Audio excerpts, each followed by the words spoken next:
그런즉 형제들아 어찌할까 너희가 모일 때에 각각 찬송시도 있으며 가르치는 말씀도 있으며 계시도 있으며 방언도 있으며 통역함도 있나니 모든 것을 덕을 세우기 위하여 하라. 만일 누가 방언으로 말하거든 두 사람이나 많아야 세 사람이 차례로 따라하고 한 사람이 통역할 것이요 만일 통역하는 자가 없으면 교회에서는 잠잠하고 자기와 함께 말할 것이요 예언한 자는 둘이나 셋이나 말하고 다른 이들은 분별할 것이요 만일 곁에 앉아있는 다른 이에게 계시가 있으면 먼저 하던 자는 잠잠할지니라.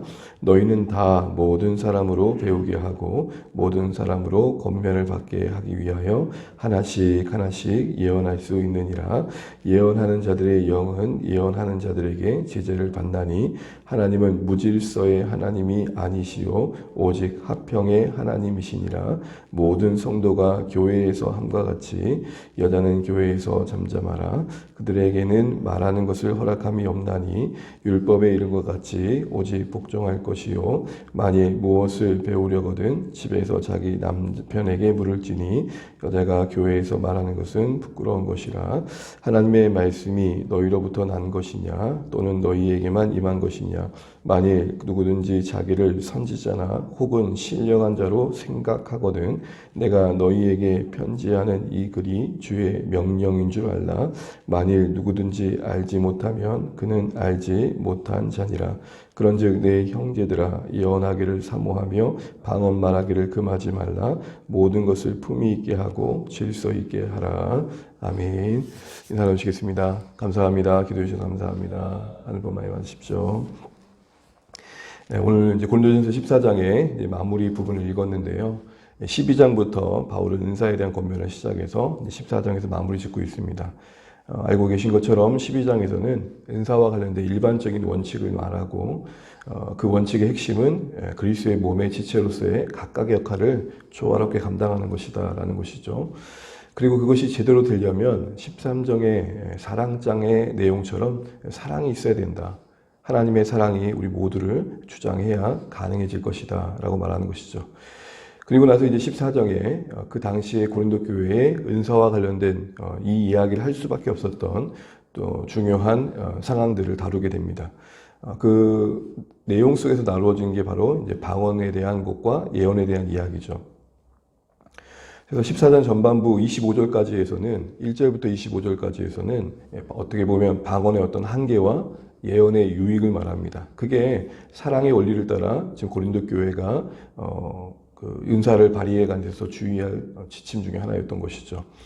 그래서 방언의 한계를 안다는 것은 사실은 방언은 각자가 하나님과의 교제하는 데서 참 유익이 있을지 모르지만 서로가 통역이 없이는 알아들을 수 없다는 소위 소통의 부분에서는 한계를 갖고 있었죠. 그런 의미에서 바울은 예언을 모두가 더 사모하면 좋겠다라고 말을 했던 것이죠. 그 예언의 유익이 뭐였습니까? 드러냄이었죠. 그래서 하나님의 말씀이 우리의 굳은 양심을 깨우고 우리의 본체, 우리의 실체를, 우리의 어떤 영혼의 민낯을 그대로 드러내서 하나님 앞에 그 책망맞는 심령을 경험하게 함으로써 어떻게 보면 하나님이 이곳에 계시는구나 라는 그런 어떤 하나님을 대면하는 심령을 만들어낸다라는 것이죠. 그렇다고 바울이 방언을 무시했던 건 아닙니다. 혹시 방언을 해야 된다면 통역을 동반해야 될 것이다 라는 원칙 가운데 이야기를 합니다. 이제 26절은 이 모든 것들을 이제 정리한 뒤에 이렇게 질문을 합니다. 26절 보시게 되면 그런즉 앞에 했던 그런 내용들을 우리가 고려해 본다면 형제들아 이제 어떻게 하면 좋겠냐 너희가 모일 때에 라고 하면서 이제 구체적으로 그 원리를 따라 어떻게 적용할지를 말을 해놓은 것이죠. 예배 순서 가운데 찬양의 시간도 있고 또 말씀을 나누는 시간도 있을 것이고 예언하며 계시를 드러내는 시간도 있을 것이고 방언하고 또 통역하는 여러 일들이 있을 텐데 이 모든 것들이 하나님을 드러내는 방법이 되고 함께하는 모든 성도들이 은혜가 되기 위해서 사용되어져야 될 것이다. 그 말을 뭐라고 말하고 있냐면 덕을 세워야 될 것이다 라는 것이죠. 이 덕을 세운다는 말이 헬라어로는 오이코 도메오입니다. 그리스도의 어떤 몸을 하나님의 교회를 집을 세우는 것에 비유하는 거죠. 집을 세울 때 각각의 건축 재료가 함께 맞물려서 각자의 제 위치를 차지하고 전체를 세워가는 데 기여해야 되는 것처럼 지금 각각의 여러 은사를 통해 하나님 뜻이 드러낸다고 할 때에 바로 그것을 염두해야 된다는 것입니다. 그래서 긴 내용인데 결국 덕을 세운다는 건 뭐냐? 우리 끝절 한번 읽어보겠습니다. 끝절입니다. 39절에서 40절 같이 한번 읽어보겠습니다. 시작. 그런즉 내 형제들아 예언하기를 사모하며 방언 말하기를 금하지 말라. 모든 것을 품위 있게 하고 질서 있게 하라. 결국 품위 있게 하고 질서 있게 하는 거라는 겁니다. 그 덕을 세우기 위한 방법으로요. 품위 있게 한다는 말은 원어의 뜻은 그렇습니다. 적절하게, 어울리게. 어떻게 보면 그 모임 안에서 어울리는 모습이 뭘까를 고민해 보라는 거죠. 조화를 이루는 모습이 뭔가를 생각해 보라는 거죠. 그래서 질서대로 차례대로 하라는 것입니다. 39절을 보게 되면 바울이 분명 예언을 강조하고 있지만 그렇다고 방언을 외면하지 않고 있습니다. 그러니까 모두를 품을 수 있는 다양성을 염두하고 있는 거죠. 그래서 바울이 지금 말하고 있는 덕을 세운다는 것은 어떤 한 가지만 추정하는 게 아니라 하나님이 교회 가운데 주신 여러 은사들이 조화롭게 하나의 방향을 향해서 품위와 질서를 나타내야 될 것이다 라는 것이죠. 이걸 이야기하기 위해서 바울이 오늘 본문에서 여러 가지를 얘기하지만 강조하는 거 한 가지가 있는데 다시 말해 어떻게 하면 우리가 질서를 갖출 수 있느냐, 어떻게 하면 품위 있게 할 수 있느냐 할 때 중요한 오늘 핵심 용어는 잠잠하는 겁니다. 우리 28절 말씀 같이 한번 읽어보겠습니다. 28절 시작. 만일 통역하는 자가 없으면 교회에서는 잠잠하고 자기와 하나님께 말할 것이요. 그 덕을 세우기 위한 큰 방향 속에서 27절, 28절에서는 방언과 관련된 이야기를 합니다. 몇 가지 원칙을 얘기할 때에 너도 나도 서로 나서서 하는 분위기가 있었기 때문에 선별을 해서 오늘은 세 분만 하면 좋겠습니다. 세 분만 참여하시면 좋겠습니다. 라는 어떤 숫자를 적절하게 제한하라는 것이죠.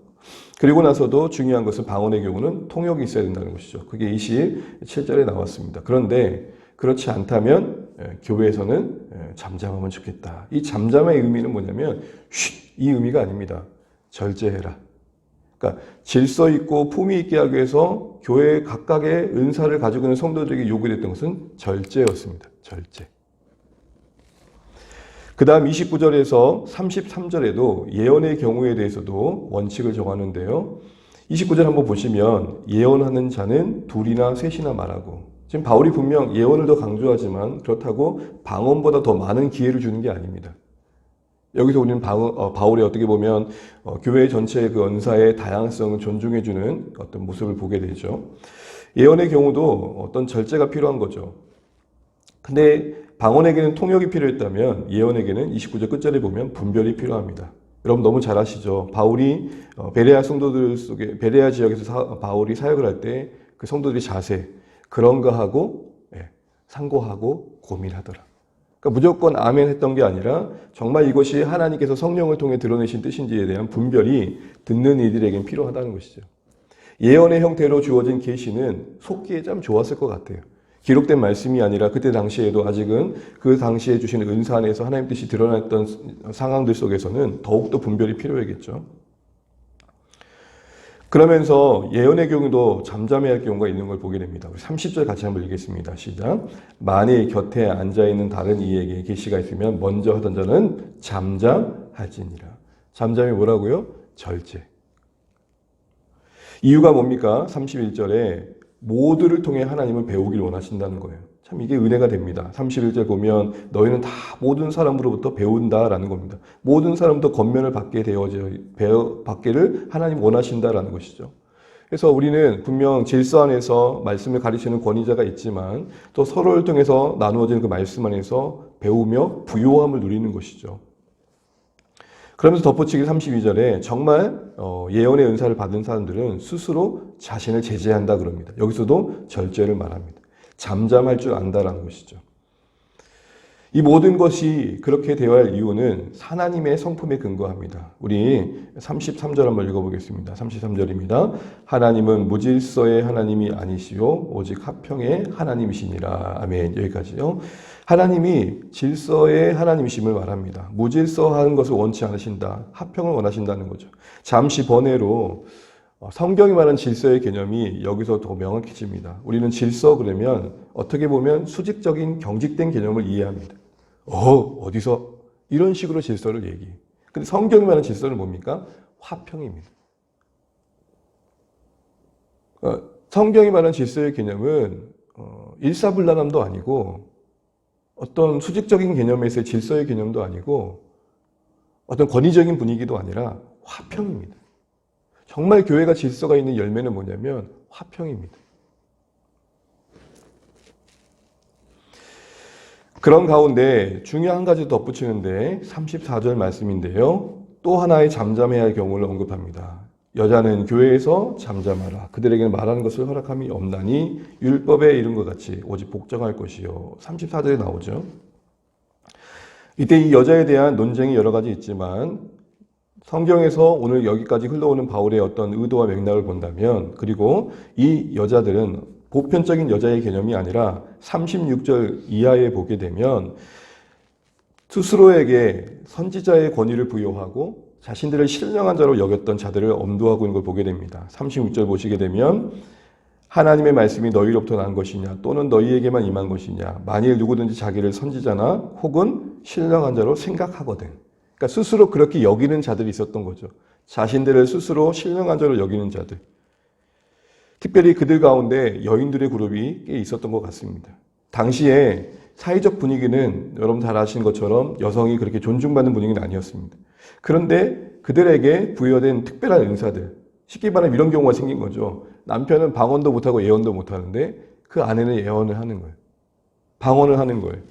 이런 분위기 속에서 어떤 일이 만들어졌냐면 이 여인들 가운데 오늘 36절 이하에 언급된 이들이 지켜야 될 질서를 허물어뜨리고 어떻게 보면 하나님께서 정하신 어떤 권위를 무너뜨리고 자신들을 드러내는 과시한 일을 했던 것입니다. 그래서 문 남성들과 말다툼도 하는 경우도 있었던 것 같습니다. 이런 모든 걸 염두하고 바울은 그런 침묵이 요구되어지는 특정한 상황에 있는 여인들에 대해서, 특별히 자신들을 스스로 신령한 자로 여기는 어떤 은사를 받았다라는 여인들에 대해서 잠잠하라고 말하고 있는 것이죠. 이때의 잠잠함도 계속해서 말한 것처럼 조용히 하라는 말이 아니라 절제하라는 거예요. 그러니까 지금 여인들에게만 잠잠하라고 하는 게 아닙니다. 예언을 받았다고 하는 자들 중에, 방언을 받았다는 자들 중에 모두에게 지금 잠잠함이 요구되고 있어요. 왜 그런 겁니까? 이 모든 것들이 결국 잠잠함 가운데 조화를 만들고 질서를 만든다는 것이죠. 오늘 본문의 쭉 내용들을 읽으면서 결국 바울이 은사와 대한 관련된 이야기를 하면서 전 세 가지 정도를 이야기하고 있다고 봅니다. 하나는 소통입니다. 서로가 알아들을 수 있어야 된다는 것이죠. 나눈다라는 것은 그것을 듣는 자가 이해할 수 있어야 된다는 것이죠. 또한 두 번째는 각자의 역할들을 잘 감당할 수 있어야 된다는 것입니다. 골고루 할 수 있어야 된다는 것이죠. 마지막으로는 그 모든 게 결국은 질서를 이루어야 된다는 거죠. 그리고 그것이 가능하기 위해서는 각자가 잠잠할 필요가 있다는 것이죠. 이때 잠잠함은 아무 말도 안 하는 감옥함과 침묵함이 아니라 때가 될 때 자신이 어디서 멈출지를 아는 거고, 이 말은 다른 말로 말하면 자신에게는 절제이지만 잠잠함이지만 상대방을 향해서는 배려로 나타나는 것이죠. 그래서 결국은 모두가 하나님께서 주신 은사들로 부유해지면 좋겠다, 이런 것입니다. 그렇다면 여러분, 절제를 하려면 어떻게 해야 될까요? 여기서 중요한 한 가지를 바울이 언급하는데 그 말씀을 읽고 한번 마치겠습니다. 38절입니다. 38절 함께 읽겠습니다. 만일 누구든지 알지 못하면 그는 알지 못한 자니라. 바울은 지금 특별한 상황에서의 대상들을 가지고 이야기한다고 그랬죠. 스스로 신령한 자라 여기고 스스로 은사를 받았다고 가시하는 자들, 이런 마음인 거죠.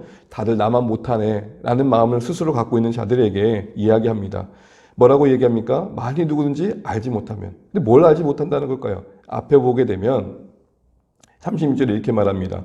말씀이 너희로부터 난 것이냐, 이 말이 너희로부터 시작된 것이냐, 주신 말이 무슨 말이죠? 그 말씀을 주신 분은 하나님이시다. 그렇게 예언의 형태로, 방언의 형태로 말씀을 드러낼 수 있도록 은사를 주신 분은 하나님이시다. 또한 너희에게만 라는 표현처럼 스스로만 그 일을 감당할 수 있다고 대단히 여기는 마음들도 지적하고 있는 것이죠. 그러니까 알지 못하면이란 말은 두 가지를 지적하는 것입니다. 너희들에게 주신 은사가 은혜인 것을 알지 못하면, 또한 그 은사를 주신 분이 하나님이심을, 그 하나님의 권위를 알지 못하면, 그 주신 하나님을 인정하지 않으면 이란 말인 것입니다. 그러면 결과적으로 너희도 알지 못하게 된다. 이 알지 못한다는 말의 원문의 뜻은 무시하면입니다. 결국 너희들이 그 주어진 것이 은혜인 것을 무시하고 그것을 주신 하나님이 교회 가운데 권위를 가지고 계신다는 것을 너희가 무시하면 결국은 너희들이 가지고 있는 것이 무용지물이 될 것이다 라고 이야기를 하는 것이죠. 바로 은혜의 의식이 교회의 주인은 하나님이시지, 교회 가운데 영광 받으실 분은 하나님이시지 라는 의식이 배제가 되면 자신이 가지고 있는 것이 절제되지 않고 전체를 흘리는 곳으로 나아갈 수밖에 없다는 것이죠. 정리하겠습니다. 바울은 오늘 질서 있고 품위 있기를 권면합니다. 이를 위해 잠잠하라 합니다. 잠잠함은 절제를 말합니다. 절제하기 위해 우리 각자에게 요구되는 것은 알아야 된다는 겁니다. 인정해야 된다는 겁니다. 뭘요? 은혜라는 것. 또 교회의 머리는 하나님이시라는 것. 그 하나님의 권위를 인정해야 된다는 것이죠. 거기서부터 절제가 나오고 그 절제가 질서를 만들며 그 질서가 전체를 부욕해 하는 품이 있음과 적절함을 만들어낸다는 것입니다. 오늘 이 시간 이 말씀을 드리면서 우리 함께 전체를 교회를 위해서 기도하시겠습니다. 주안의 교회가 계속해서 세워져 가는 가정 속에 소통이 있고 각자의 역할을 잘 감당하는 전체의 어울림이 있고 더 나아가 이 모든 것들이 질서 있고 품위 있게 드러날 수 있도록 이 모든 게 가능하도록 우리 각자에게 하나님의 은혜가 늘 인식되어지고 우리 각자에게 교회의 머리는 그리스도의 힘이 인식되어지는 그런 모습들 속에서 교회가 전체적으로 계속 아름답게 세워져 갈 수 있도록 기도하시는 또 오늘의 말씀 되시고 또 이 시간 되시기를 주님의 축복합니다. 기도하겠습니다. 찬양하고 기도하겠습니다. 찬송가 212장입니다.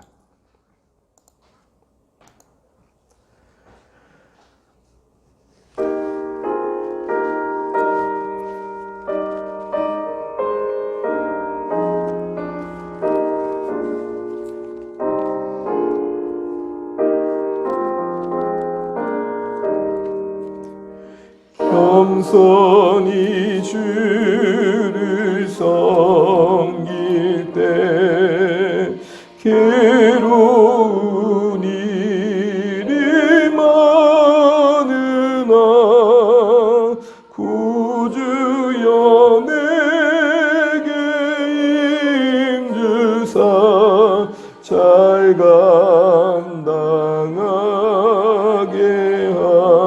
하소서. 인자말을 가지고 사람을 감화시키며 갈 길을 잃은 무리를 잘 인도하게 하소서.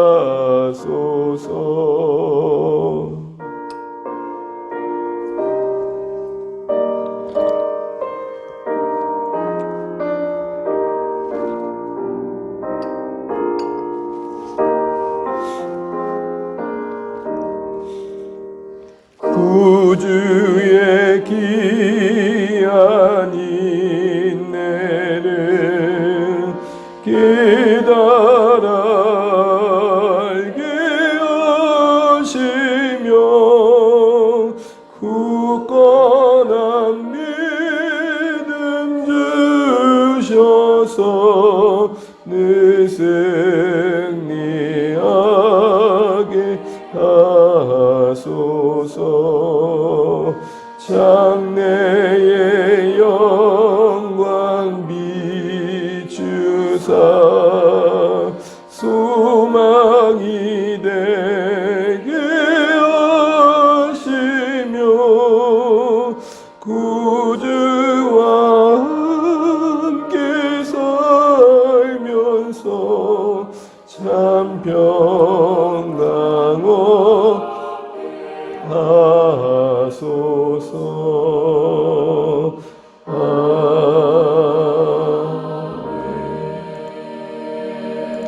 네, 오늘도 주신 말씀 우리 같이 기억하면서 기도하면 좋겠습니다.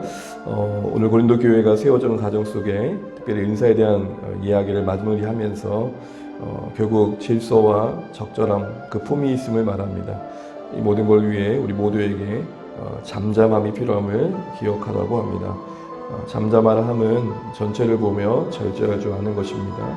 이를 위해 우리 각자는 정말로 인정해야 될 것 두 가지가 있음을 말씀하십니다. 주신 것이 은혜이다. 나를 드러내는 도구가 아니라 하나님을 드러내고 교회를 유익하게 하는데 쓰여짐을 잊지 말라는 것이죠. 이 모든 것 외에 또한 교회의 머리 대심이 그리스도께 있으며 그 권위가 하나님께 있음을 잊지 말라는 것이죠. 그래서 이 사실들을 기억하고 바울이 교회가 계속해서 적절하게 품위 있게 질서 있게 서로가 서로를 통해 부유해지기를 기대하고 있는 걸 보게 됩니다. 주 안의 교회도 소통이 있고 각자 역할을 잘 감당함이 있으며 이 모든 게 조화와 질서를 이루어서 우리 모두가 서로를 통해서 하나님의 은혜를 누릴 수 있는 공동체가 되어가기를 기도하면 좋겠습니다. 이 모든 것의 기저에 우리 모두가 하나님의 은혜로부터 시작되었고 모든 것 기저에 그리스도께서 머리 되심이 교회 가운데 있음을 교회의 머리 되심이 그리스도께 있음을 분명히 보는 안목이 있기를 기도하면 좋겠습니다. 우리 안에 은혜가 있어서 계속해서 부르신 목적대로 구원의 일들을 이루어가기를 원합니다. 완악을 앞두고 품고 있는 영혼들 하나님 제발 그들의 심령 속에 찾아가 주시고 은혜를 끼쳐 주셔서 반응하게 하시고 그리스도의 몸된 교회에 함께 거하며 자라갈 수 있는 아름다운 시작이 만들어질 수 있도록 기도해 주십시오. 특별히 한꺼번을 위해서 또 자녀 세대를 위해서 또 말씀이 또 우리 자녀 세대 가운데서 열매 맺어 갈 수 있도록 기도해 주시면 좋겠습니다. 계속해서 목장과 또 주의 이름으로 보이는 예배의 현장에 하나님 은혜가 있도록 기도해 주시고 우리 또 각자 또 품고 있는 기도 제목들 가지고 기도하시면 좋겠습니다. 또 울산과 또 이 나라의 민족에 세우신 교회들 위해 주의 은혜가 있도록 이 나라의 민족의 지도자를 위해서도 또 기도해 주시면 감사하겠습니다. 또 각자 기도 제목 가지시고 함께 기도하시고 오늘도 주 안에 승리하시기를 바랍니다. 기도하시겠습니다. 하나님 은혜를 감사합니다. 오늘도 주님께서 허락하신 한 날 말씀으로 시작합니다. 바울이 하나님 그 은사를 통해 교회를 복되게 하시길 하나님 뜻을 나누면서 하나님 질서와 조화와 또 적절함을 말합니다. 하나님 아버지 우리가 각자에게 하나님 주신 은사가 하나님께로부터 말미암은 말씀 잊지 않게 하시고 세우신 분이 하나님이시라는 권위를 인정하며 하나님 우리에게 주신 것들이 전체를 살리는 데 사용되기를 원합니다. 하나님 잠잠함을 허락해 주십시오. 절제할 수 있도록 도와주십시오. 우리 각자 아름다운 절제를 통해서 하나님 서로에게 서로를 유익을 끼치는 아름다운 하나님 배려의 마음이 자리잡게 하시고 그 사랑의 배려 속에서 각자의 모습이 잘 세워져서 정말로 전체 아름다움을 이루어갈 수 있는 정말 복된 교회가 되길 소원합니다. 소통이 있게 도와주십시오. 하나님 서로의 마음을 나눌 수 있는 은혜의 관계가 되게 도와주십시오. 골고루 자신의 역할들을 잘 감당할 수 있는 교회가 될 수 있도록 하나님 우리 모두에게 마음을 부어주십시오. 하나님 전체적 조화를 이루어갈 수 있는 교회가 되길 소원합니다. 질서 있게 하나님의 뜻을 이루는 화평의 공동체가 되게 도와주십시오. 아버지 하나님 은혜를 더하여 주셔서 우리가 하나님 아버지 스스로를 특별하게 여기는 마음을 또 내려놓게 도와주시고 정말로 하나님의 은혜 없이 우리가 설 수 없었음을 기억하며 도와주십시오. 하나님 그리스도께서 교회의 머리 되심을 잊지 않게 도와주십시오. 그래서 하나님 우리가 우리 스스로를 높이지 않게 하시고 주의 주 되심 안에서 우리를 다스려갈 수 있도록 역사하여 주시옵소서. 하나님 정말 우리 안에 말씀이 역사하게 도와주시고 특별히 하나님 완악을 앞두고 품고 있는 VIP들을 기억하여 주시고 하나님 정말 하나님의 은혜가 임할 수 있도록 역사해 주시고 고난주를 통해서도 우리가 특세를 통해 주님의 마음도 기억하고 경험하게 하시고 정과 욕심을 못 박는 신자로서의 그 새로움이 무엇인지를 경험해가는 시간 되길 소원합니다.